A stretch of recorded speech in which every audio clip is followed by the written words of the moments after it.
On principle, I can't negotiate with these people. Well, then you know what needs to be done.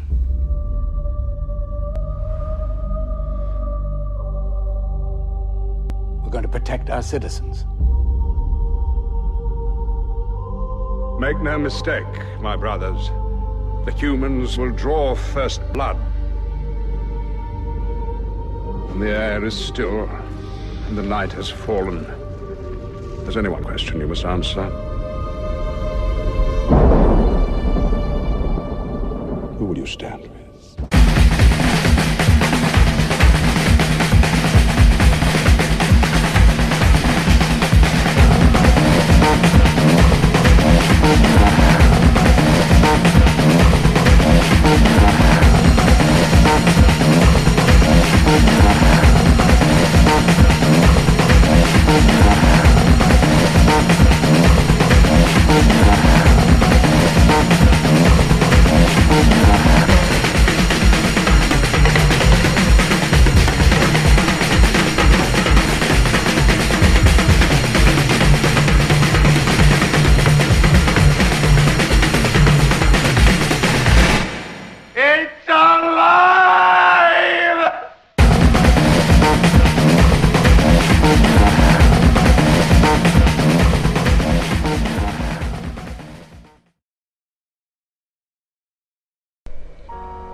While this movie preview may seem far-fetched, we ask you, how far from reality is this?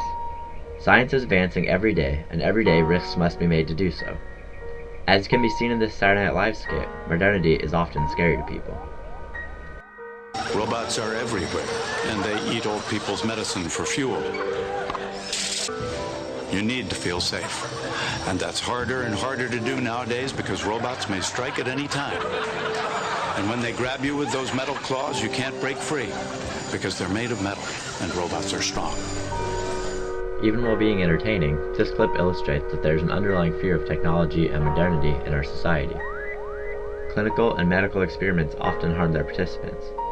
But is this for the greater good? Is this really simple risk versus reward when it comes to animal or even human lives? Who gets to decide how far these risks are taken? Who gets to decide who these risks will be affecting? Who gets to play Frankenstein in real life?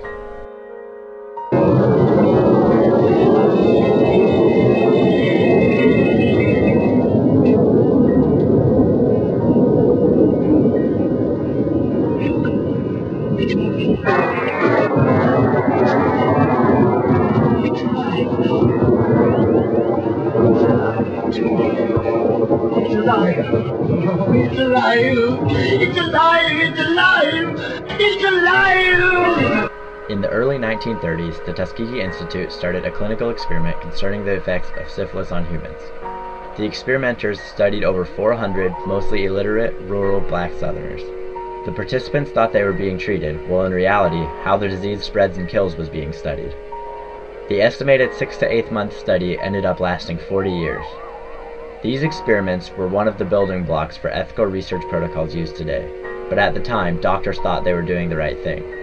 They thought they were advancing science. We as a society must not be blind while exploring the advances of science.